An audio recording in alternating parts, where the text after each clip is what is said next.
Бисмиллахиррахманиррахим. Аллахумма солли аля Мухаммад, амма баъд. Оқырмандардан мынандай сұрақ келіп түскен екен. Бұл сұрақтың иесі әйел кісі. Әйел қыз бала.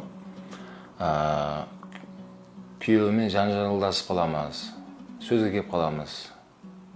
Енді отбасы, қазақ айтады, отбасы болғаннан кейін ыдыс аяғы сықырлай тұрмайды дейді. Сонда ыдыс аяғымыз сықырлап, кішкене жанжалдасып қалған кезде күйеуім талақ деген сөзді қолданады дейді. Бұны бір мәрте, екі мәрте деп айта алмаймын дейді. Бұны бірнеше мәрте қолданып тастады дейді. Артынан сосын жарасамыз екенбіз дейді. Сонымен түк болмағандай болып, қайтадан қосылып жүре береміз. Енді жаңағы қыз баланың сұрап тұрғаны, сол маған 3 талақ түсіп қалды ма деген күмән бар дейді. Соны түсіндіріп айтсаңыз деп бір қаракөз қарындасымыз сұрақ жолдапты. Енді бұл өте үлкен өзекті мәселе. Бірінші мәселе, ер азаматтар өте ықтият болу керек бұл сөзге. Талақ мәселесін. Талақ деген сөз болды, айырылыстық. Осымен тоқтады деген сөз. Негізінде отбасыны құрайтын да ер азамат, оны бұзатын да ер азамат. Алла тағала осы некені де, талақты да ер азаматтарға берген. Бірақ ер азаматтар бір нәрсені түсіну керек, әйел адамды талақпен қорқытып, мүмкін ол ер азаматтың санасында бір мәселе бар шығар. Қазір мен әйеліме талақ деп айтамын, ол үндемей қала салады. Сонымен айтқанымды істетемін. Менің айтқаным болады. Сол үшін мен талақ деп айтсам, мен тастап кетеді. Осымен айырылысып кетуден қорқады да, үндемей қалады деп ойлайды. Жоқ, олай емес. Оны ғалымдар ескерткен, ғұламалар айтады. Әйел кісінен талақпен қорқыта алмайсыңдар деген. Әйел адамды. Жалпы шариғатымызда ол талақты жаңағыда бір әйелге қорқыту үшін, тәрбиелеу үшін қолдануға рұқсат деген мәселе жоқ та шариғатта. Талақ деген бұл ең соңғы мәселе. Ең соңғы. Болды, тұру мүмкін емес. Мысалға ер азамат жаңағыда бір жаман жолға жүріп кетті. Наркоман болып кетті. Немесе бір сондай бір сектантқа кіріп кетті. Немесе әйелі керісінше. Екеу сыйыспайды бастары. Мүмкін емес. Яғни жағдайда ғана шариғат рұқсат берген мәселе енді бұл. Өйткені екі ерлі-зайыптылар өмір сүру мүмкін емес. Сондай бір патолог дейміз ғой. Шегіне жеткен өмір болса, ары қарай өмір сүру мүмкін емес екеуіне де. Шариғатта соны рұқсат беріп қойған бір мәселе еді. Енді Құран кәрімде Алла айтқанындай, онда біліңдер, талақ 2 мәрте болады дейді. Ат-талақу марратан деген. Үшіншісіне байқаңдар дейді. Үшіншісінде не әйеліңді қайтадан орнына қалдырып, отбасыңды құрып, арменге кетесіңдер, немесе үшінші талақ түскеннен кейін жақсылықпен айырылсыңдар дейді. Өйткені адам ұқсап некелескеннен кейін адам ұқсап айырылысу керек те, жаңағыдай соттасып, жаға жыртысып, балағаттап, ауыр сөз айтудың қажеті жоқ. Шариғатта ондан қарастырып қойған.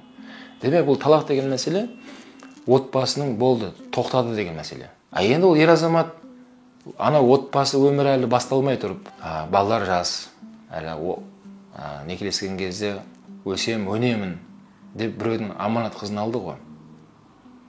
Енді жаңағыдай бір түсінбеушілік мәселеде сол отбасын тоқтасатын ең соңғы айтылу керек болған сөзді алып келіп, мына жерде қолдануға болмайды да ол сөзді.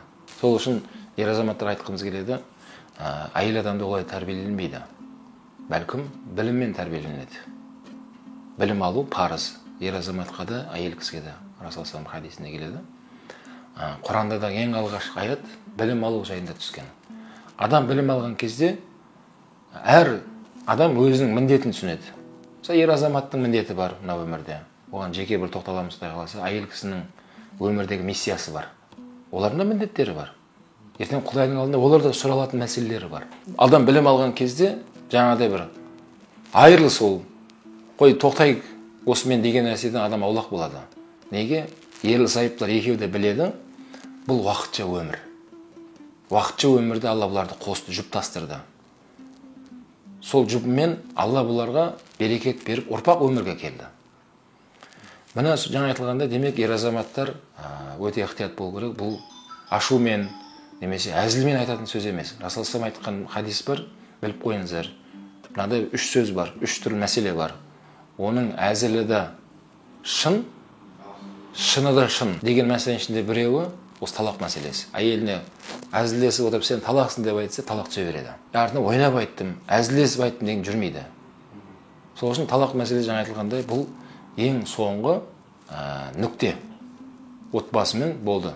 Тоқтатамыз осымен деген мәселе болса, соңғы нүкте. Ал шариғаттан қарайтын болсақ, талақ мәселесі Алла Тағаланың сол берген нығметтерінің ішіндегі Алланың ең жек көретін талақ мәселесі деп келеді. Шайтан әбілесінің ең жақсы көретін мәселесі талақ мәселесі деп келеді. Демек, мұсылман адам шайтанның жақсы көретін нәрсесін таңдамау керек те. Және айтамын, жаңағы ол шығатын вариант емес. Қазір әйеліме талақ айтамын да, сонымен болды, әйелім керемет болып, сыпайы болып қалады. Маған қарап тік сөйлемейтін болады, үндемей жүретін болады. Жоқ, оны талақпен олай тәрбиеленетін ол жол емес. Бәлкім жаңа айтқандай біліммен болады. Білім арқылы адамға тақуалық келеді. Тақуалықтың артында адамгершілік келеді. Адамгершіліктің арқасында адам өмірлік миссиясын түсінеді. Не үшін қайдан келгенімізді, не үшін жүргенімізді, ертең қайда кететінімізді адам түсінеді. Сол кезде адам қатты кетпейді. Уақытша өмір оған жарайды, сабыр етейінші деп, ер азаматта, әйел кісіде сол бір-бірінің қателерін кешірімді болады. Кешіру арқылы артынан сол кешіргеніне өздері де қуанады екен. Сол кешіре салғаным жақсы болған екен, сабыр еткенім жақсы болған екен деген секілді. Талақ айтып қойған біраз ер азаматтарда байланысты маған өзіме уақытысында да былай жазатындар бар. Өкінем дейді. Ашумен қатты кетіп қалыппын. Сол ашумен айырылысып кеттік. Арада бала бар еді. Ұстаз, не айтасыз? Мен оларға айтамын да, сен соны айтпай тұрып хабарлассаң ғой бізбен деймін да. Yani талақ деген сөз айтпай тұрып, хабарлассаң біз саған жолын айтатын едік. Не істеу керек екен? Өткенде бұл жердегі мақсат мәселенің шешілуі ғой. Мысалы, сенің бір мақсатың болды деймін да. Yani отбасында бір кекілжің болды, әйелің бір қателікке жол берген болуы мүмкін. Сен соны талақпен көзіне шұқып тұрып көрсетіп, жаңағыдай бір керемет мәселе шештім деп ойладың ба деймін да. Дәл сол кезде солай ойладым дейді. Солай болды, жарайды, айырылысып кеттіңдер. Уақыт өтті, ашу басылды. Кейін арқаға айналдырып қарасам дейді, мен өте қатты қателескен екенмін дейді, жігіт айтады. Немесе қыз балалар, әйел кісілер кейде жазады, мен қатты кетіп қалған едім дейді. Күйеуімнің қанша сондай бір несін адамгершілігін мен бағаламаған екенмін. Жоқ, айырылысамыз деп сотқа барып бірінші шағымданып, қоярда қоймай айырылысып кеткен едім. Артынан опа жедім деген әйел кісілер де жазады мен жекеме. Міне шариғат соның бәрін ескеріп көрдіңіз бе? Талақ мәселесінде оның мерзімдері бар. Ер азаматтар міндетті түрде барып ұстазбен отырып оны үйреніп алу керек. Талақтың жолдары қалай болады? Қандай сөздер айтса талақ түседі? Қандай жағдайда талақ түспейді? Күмәнға түсіп қалмау үшін де жаңағыдай. Мысалға, екі түрлі талақ түседі. Біріншісі, талақ деген осы терминді ғана қолданса, әзілдесіп айта ма, ашуланып айта ма, тағы басқа қандай жағдайда болмасын, талақ деген сөз аузынан шықса, ер азамат әйеліне қарап тұрып, талақ түседі. Екінші мәселе бар, талақ деген сөзді қолданбайды, осы терминді қолданбайды, бірақ басқа сөз қолданады орнына. Қандай сөз? Сенімен тұрғым келмейді. Болды, осымен тоқтаймыз. Такси шақырып қойдым. Үйіңе қайта бер. Хабарласпаймыз. Біз бірін мазаламаймыз. Деген сияқты сөздерді айту арқылы екеуі екі жаққа кетті. Әйел үйіне кетті, төрткенде дейміз ғой. Кейін жігіт, мен әйелімен талақ айтып қойдым ба деп мамандарға келсе, имамдарға, сөзде ниетіне қараймыз, сұраймыз. Қандай ниетпен айттың сен? Әйелімен тұрғым келмейді деп үйіне оны қайтарып жібергендегі ниетің қандай болды десе, жоқ, онда айырылысу ниетім жоқ, просто кішкене мен бағаласын, жалғыз тұрып өзі көрсін әке-шешесінің жанында. Ажақта да оның ағасының немесе әнесінің бала шағасы бар. Анаяқы бәрі сыйыспайды, мен біліп тұрмын. Мен балаларым ертең барады, олар қырылысады, ойыншыққа таласып, әптен мазасын алады, қадіріме жетсін. Кейін ымдағаннан кейін қайттан қайтарып аламын ғой, үйге алып келемін ғой деген ниетпен деп істеген болса, ешнәрсе түскен жоқ дейді оған. Талақ түскен жоқ. Бұл жерде неге қаралады? Ниетке қаралады. Сол үшін талақ жаңа айтқанда екі түрлі түсетін жолын айтып жатырмын да. Бірақ және қайталап айтамын, ер азаматтар бұл мәселеде өте сауатты жүру керек. сауатты. Оны қайдан үйренеміз десе, оны мешітке бару керек, немесе муфтиятқа бару керек. Сол жерде патуа бөлімдегі мамандармен отырып, уақыт ажыратып, үйреніп алу керек. Кәдімгі кітапта, осы фиққа қатысты бірнеше кітаптар тұр. Кәдімгі талақ мәселесі бірнеше беттен тұратын бап бұл. Оны ғұламалар оны тәпіштеп тұрып жазып кеткен кітапта. Не үшін десе, соны түсіп қалмау үшін, сол мәселеге түсіп қалмау үшін. Түсіп қалса не болады? Құдай сақтасын. Әзілдесіп жүріп, бір талақ айтып қойды, арада уақыт өтті, ашуланып жүріп, екінші талағын айтып қойды. Тағы бір жағдай болып, үшінші талағын айтып қойса, бітті, бұлар енді айырылса да. Армен қарай біз бір-бірімізді жақсы көреміз, арада бала бар ғой деген нәрсе жүрмей қалады. Шариғаттың үкімі жүріп кетеді уже, Құрандағы аят бойынша. Көрдіңіз ба? Яғни үшінші талақ түсті ма, бұл шариғат бойынша ол әйел кісі екінші бір жігітке тұрмысқа шығып, ол да өз еркімен болашақта бір жағдайлармен үш талағын беріп, басын босамайынша, мына бірінші күйеуіне адал болмайды, ешқашан қосыла алмайды. Ол әйел адам басы босап кетті. Жоқ, мен байқамай қалдым, ашуланып айттым, әзілдесіп айттым, жүрмейді. Үшінші талақ түсті ма әйел кісіге, Құрандағы аят жүріп кетеді, әрмен қарай. Шариғаттың үкімі жүріп кетеді. Қиын мәселе да бұл. Сол үшін жаңа айтқандай, қазақ айтады ғой, ауырып ем іздегенше ауырмайтын жолын ізде дейді. Яғни онда жағдайға түсіп қалғаннан гөрі, түсіп қалып проблема болғаннан гөрі, түспейтін жолын қарастыру керек та. Жаңа айтқанда, ол отбасыға жауапкер ер азамат болғандықтан, бұл мәселені де ер азаматтар жақсы түсіну керек. Өйткені көп бойдағы жігіттер байланысады, неке мәселесінде сұрайды, кездесіп сұрайды, бұлай жекеге жазып сұрайды менен, неке мәселесінде. Соны тәпіштеп тұрып жолдарын үйретеміз. Деген мынандай шарттары бар, мынандай жолдары бар деген секілді. Бірақ талақ мәселесінде көп ер азаматтар сұрамайды. Олар ойлайды, болды некелестім, менің қатыным мен өзім білем. Мен оны қалай басқарам, мен өзім білем. Жоқ, олай болмайды да. Дұрыс, оны ер азамат екені ол жақсы. Оны ер азамат ретінде бәрін қамтамасыз етіп, қарап отырып, билік сен қолында болуы, солай болу керек, ол жақсы нәрсе. Бірақ жаңадай ашуға беріліп, эмоцияға беріліп, ойламаған жерден талақ айтып жүрген болсаң ше, әйеліңе, ол жағалай болады. Онда үш талақ түсіп қалған болса, ол әйелімен зina істеп жүрген болады. Үкімі осы. Зина ол өте үлкен қылмыс. Өте үлкен күнә, Алла сақтасын.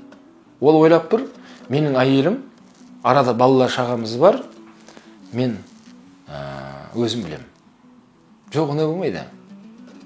Шариғат деген бұл ереже. Яғни отбасының ережесі бар да. Отбасы құрудың ережесі бар, отбасының басқару ережесі бар шариғатта. Және керек болса, жаңағыдай бір қажет болған жағдайда отбасын тоқтату ережесі бар. Оны талақ мәселесі дейміз. Кәдімгідей шариғат бекіткен ереже бар. Оны ережені жігіттер білмесе, онда орнуы мүмкін да, сондай бір жаңағыдай дұрыс емес жолға кіріп кетуі мүмкін. Кейін артынан сұрап жатады. Осындай деп айтқан едім, дұрыс па дейді. Мынандай жасаған едім, дұрыс па дейді. Дұрыс емес, ол ешқайсысы. Мен қайдан білейін дейді. Сұрамайсың ба? Сол үшін жаңа айтып жатқанда, оның бәрінің жауабы ер азаматтар не істеу керек? Мамандармен кәдімгідей уақыт ажыратып, неке бабын қалай үйренген секілді, талақ мәселесінде үйреніп алу керек. Бұны айтудағы мақсатым не? Соған түсіп қалмау үшін. Яғни соны істемеу үшін. Мысалы айтатын болсақ, темекінің зияны жайында, арақтың зияны жайында, ойын құмарының зияны жайында, күнә екендігі жайында шариғатымызда айтады. Оның мамандар да бұлай айтып жатады ғой халыққа. Жастарға үгіт насихат жүргізіп жатады. Мектеп қабырғасында айтылады мұғалімдер тарапынан. Темекі шекпеңдер, наша шекпеңдер, оның зияны мынандай екен. Оған не үшін айтылады? Ондай информация не үшін беріледі балаға? Бала сондайға түсіп қалмау үшін. Яғни, егер ол наша туралы темекінің зиянын айтпаса балаға, бала қауіп бар, болашақта соған кіреді бала. Оған ешкім айтпаған да ол нәрсені. Не әкесі айтпаған, не мектепте мұғалім айтпаған, көршінің анау досы айтпаған, қайдан біледі бала? Барда нәше шекті. сөйтіп наркоман болды да, Алла сақтасын. Сол үшін талақ мәселесінде бұл енді көрінген жерде айтыла беретін тақырып емес, ал бірақ шариғатта оның ережесі бар. Сол байқамастан отбасы мәселесінде аңғармай айтып қоймау үшін оны біліп алу міндет болады ер азаматтарға. Енді мамандар айтады, ол талақ мәселесін біліп алғаннан кейін, сол талақ деген сөзді үлкен сандықты аш дейді. Ол сандықтың ішінде кішкентай сандық бар дейді. Оның есігін аш дейді. Оның ішінде кішкентай сандық, бірнеше сандықтар ашыла береді да ішінде. Сол ең ішіндегі кішкентай біреуіне талақ деген сөз салып қой дейді. Сөйтті есік бәрін жаба бер дейді. Бәрін құлтап, ең соңғы сандықты құлтадың ғой. Сөйтіп құлтада кілтін лақтырып жібер дейді. Талақ деген сөз ана ішінде қалды дейді. Бұл деген сөз, ана кілтті таппай қалың керексің сен дейді. Талақ айтқысы келіп тұр, бірақ ол таба алмай жатыр. Қайда болған емен кілтті мен деп, қазір шығарып айтайыншы ана сөзімді. Сол уақытта оның миы ойлану керек. Шын шешім қабылдап жатсың ба сен, ертең өкінбейсің ба? Мынау соңғы шешімің ба деген сияқты оған мерзім береді шариғат. Ол үшін сұрақ иесіндегі қаракөз қарындасымызға алғысымыз шексіз, Алла разы болсын. Әйел басымен отбасындағы мәселені уайымдап жатыр. Негізінде бұл сұрақ ер азаматтардан келу керек еді. Бірақ кей жағдайда ер азаматтар аңғармай жатыр бұл мәселені. Әйел кісі болса да аңғарып жатыр соны. Өйткені ол күйеуі жаңа айтылғандай ашумен де айта салады дейді. Сәл бір сөзге келіп қалса, осы айта салады дейді. Сол арқылы дейді, мен күмәнданамын дейді. Артынан түк болмағандай жарасамыз да, түк болмағандай болып жүрміз дейді, отбасыда қосылып дейді. Ол қалай болды дейді. Сол үшін жаңа айтқандай, Құдай оған жеткізбесін, егер 3 талақ түсіп қойған болса, зина болады ол. Қосылуға болмайды. Болды, екеуі кәдімгі айырылысып кетті. Бөлек-бөлек адамдар бір-біріне. Мүлдем жат адамға айналып кетеді. Қайдан некеге тұруға болады? Қайдан некеге тұруға болатын, болмайтындығын оның жаңа айтқандай, ер азамат және әйел кісі екеуі маманның алдына келу керек. Жаңа айтқандай, муфтияттағы патуа бөліміне немесе мешіттерде патуа бөлімінің мамандары бар. Мешіттерде бекітілген. Солардың алдында отырып, маманның алдында отырып, бұл талқыланады. Оның бәрін ауызша, жазбаша маман одан сұрау арқылы былайша айтқанда диагноз қояды. Қалай болды? Неден басталды? Не деп айттың? Қашан айттың? Мынау айтқанмен, мына айтқанның сөзінің арасында қанша уақыт өтті? Өткен осындай мерзімдер бар да. Мысалға, бір талақ пен екінші талақтың арасында мысалға 3 етек құр тазару керек деген мәселе бар мысалға. Әйел адам. Сол 3 етек құр тазарғанға шейін ол қайтарып алу талағы деп айтылады, талақ ражиғи деп айтылады. Сол уақытқа шейін қайтарып алу керек бұл. Бірақ бір талақ түсті оған. Бірақ қайтарып алу мүмкін, шанс бар оған. Аржанда 2 мәселе қалады, оған 2 талақ қалды. Енді ихтият болды, маман оған жақсылап, ана босаған шегесін қағады дәл. Босаған болтын бұрап, екінші бұндай сөзбен айналыспаңдар деп отбасын әрмен қарай тіктеліп, жолға түсіп кетуіне мамандар шешеді бұл мәселені. Бізде мынандай көп қой, ажырасады, 1 жылда бөлек жүреді, кәдімгі ажырасып кетеді, заң түрде ажырасып кетеді, 1 жылдай қайтып қосылып болады. Сонда олар зинамен айналысып жүр ме, сонда 1 жылдай қосылып алғаннан кейін? Немесе жаңа айтқаныңыздай, 1 жылдай айырылысып кетеді де, 1 жылдай жүріп, 1 жылдан кейін қайттан жара табысып қосыла береді. Жаңа айтқандай маман алдына келу керек олар. Оларға 1 талақ түсті ме, немесе 3 талағын айтып қойып айырылысып кеткен бе, оны анықтау керек. Өйткені әр адамның ұстанған жолы әртүрлі. Әр адамның басынан өтіп жатқан проблема әртүрлі. Бір-біріне ұқсамайды. Былайша айтқанда қазір біреудің басынан өткен мәселені талқылап, көпшілікке оны айта алмаймыз. Міне осындай болу керек, жауабы мына деп айтылмайды. Әр адаммен жеке-жеке индивидуальный жұмыс істелінетін мәселе бұл. Әр адам қазір 10 адам келсе, осы талақ мәселесімен 10-на 10 түрлі жауап айтылады. 10-на 10 түрлі диагноз қойылады. Білесіз бе? Ол үшін талақ мәселесі бұл әзілдесетін тема мәселе емес. Оны ер азаматтар сауатты жүру керек, жаңа айтылғанымыздай. Оны біліп жүру керек, және отбасында ешқашан әйеліне қолданбау керек оны. Өйткені оның ниеті отбасым менің бала-шағам өсіп өніп, осымен Құдай қаласа мына қысқа өмірімде біргемін, ана өмірде бірге боламын деген ниетпен алды ғой. Бірақ жаңағыдай ашуға беріліп, немесе бір келеңсіз жағдай болып қалды. Соның талақпен әйелімді тәрбиелеп аламын деген нәрсе менен алып тастауға шақырамын. Ойдан алып тастау керек бұл нәрсені. Әйел адамды талақпен ешқандай тәрбиелей алмайды. Бәлкім әйел адамның жаңағыдай әйел адамдікі дұрыс емес болған жағдайда оны тәрбиелейтін жолдары бар да. Мысалға Құран кәрімде ол Ниса сүресінде айтады. Бірінші деңгейі фаизухунна дейді. Әйелдеріңе насихат айтыңдар. Насихат деген жаңа айтылғандай білім беру ол. Тек қана қорқақ сөзбен емес, күнделікті оған білім беру керек. Және білім беріп жатқан жаңа күйеуі, жігіт сол айтып жатқан сөзіне өзі ісі өмірі сай келу керек. Әйел адамға өту үшін ол өткені күнделік жанында ғой. Ер азамат соған лайықты айтып жатқан сөзімен өмірі сай келу керек те. Сөзі фаизухунна, әйел адамға айтылған насихат, руханият білімі ол өтеді. Бірінші ол жол. Ол да өтпесе, оған да әйел адам үйреніп алды. Насихатты да біледі, шариғат, руханиятты да біліп алған, соған қарамастан қисық қабырға ғой. Және бір күн қисайса, онда екінші метод қолданылады аят бойынша. Екінші метод фахжурухунна. Оларды бөлек төсекте жатыңдар дейді. Былайша айтқан кезде спальняңа кіргізбей есігін құлтап қой дейді. Кіргізбей оны дейді. Кірсем бола ма деп сырттан жалынып тұр, мен демалуым керек деп. Жұмсақ мәміле қылып, кіргізбей спальняңа. Оларды солай тәрбиеле дейді. Ол ойлансын, ар жақта екінші бөлмеде жатыр, күйеуім ар жақта жатыр. Ойланып жатыр. Мен қателігін біледі ол да. Күйеуімді ренжітіп қойдым. Екінші мұндайға бармаймын. Деп, жаңағыдай тәубасына келсе, Алла тағала жаңағыдай не? Күйеуіне де оны мейірім салып қойып, қайттан бұлар жақсы болып кете береді. Фахжурухунна. Бөлек жатыңдар дейді. Кейін әйел адам оған да үйреніп алды. Бөлек жатса да өтпейді уже. Тағы да қисайып жүрді бір күн. Онда фадрибухунна, үшінші деңгей. Онда әйелдерін кішкене қаттылық қылып, кәдімгі жігіттік мінездеріңді көрсетіп, былай әй деген сияқты қылып, тайт дейді қазақ. Сондай бір сілкіп алыңдар дейді. Ол деген сөз жаңағыдай көзін көгертіп ұр деген сөз емес.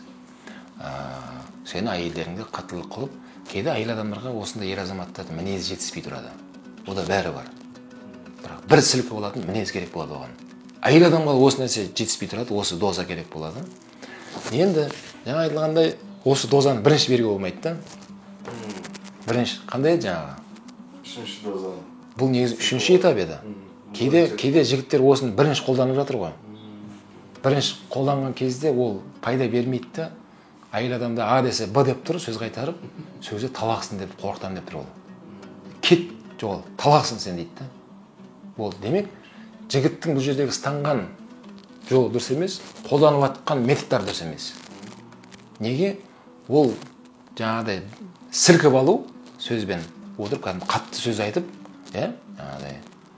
Бұл соңғы метод еді. Оның алдында ең бірінші қалай еді? Бірінші фаизухунна еді. Насихат айтыңдар, білім беріңдер, руханият беріңдер, оның деңгейін көтеріңдер. Осы процесс жүріп керек еді. Осы процесстен кейін екінші не еді? Фахжурухунна, бөлек жатып та жаңағыдай әйелдеріңді тәрбиелеңдер, жаңағыдай қателігін мойындатыңдар деген метод қолданса, бұл әйел адамды жаңағыдай руханият білім болса, мына фахжурухунна пайда береді оған. Ол түсінеді, бөлек жату қандай болғандығын. Құдайдан қорқады ол. Құдайдан қорқуды ол түсінді. Тақуалық деген нәрсені түсінді. Құдай жақтан қазір әйел күйеуімді ренжітіп қойдым ғой, бөлек бөлмеде жатыр ол. Онда әйел адамға таң атқанға шейін екі періштеге лағнет айтып тұрады деген хадистер бар да. Ол әйел адам түсінді оны. Мен қазір түнімен лағнетке ұшырап кетпейін. Күйеуімді ренжітіп қойып. Қалай да болсын есікті ашқызады ғой ол. Соңғы сөзін айтса да, кешір болды, айып етпе, екінші қайталанбайды. Жаным есікті ашшы деп, есікті ашқызады ол. Неге оның санасында не бар? Руханият бар. Білім бар, адамгершілік, тақуалық бар да ол әйел кісінің бойында. Сол кезде фахжурухунна пайда береді. Пенде қолды, етпен сүйектен жаралған. Сөйтіп бір күні фахжурухунна да пайда бермей жатыр. Ол жаңағы руханият бар бірақ ода. Білім база оған пайда береді. Сол кезде соңғы не еді? Үшінші этап фадрибухунна, кішкене қаттылық қылып сілкіп алыңдар. Деген оған бір сілкіп алған кезде ана басында тұрған жаңа бірінші этап бар еді ғой, руханият, білім, тақуалық, ол қайттан іске түседі сол жерден. Қайттан есін жиып алады әйел кісі. Ол ақымақ болмайды ешқашан. болды, айыпқа бұйырмады, мен сізді ашуландырып қойдым, осындай деңгейге жеткізгеніме айыпқа бұйырмаңыз деп, ол бірден есін жияды. Бірақ оған сондай етап жетіспей тұрған еді, сол доза керек еді оған. Ал оны жаңағыдай орындан ауыстырып жесе де болмайды, пайда бермейді. Өзінің ретімен келу керек. Сол үшін әрине жаңағыдай сұрақ енді әйел тарапынан болған екен беріліп жатқан жауаптар. Бұл жерде айтып береміз, еркектердің бәрі керемет бір идеальный деп айта алмаймын. Идеальный деген бұл кемшіліксіз Алла ғана.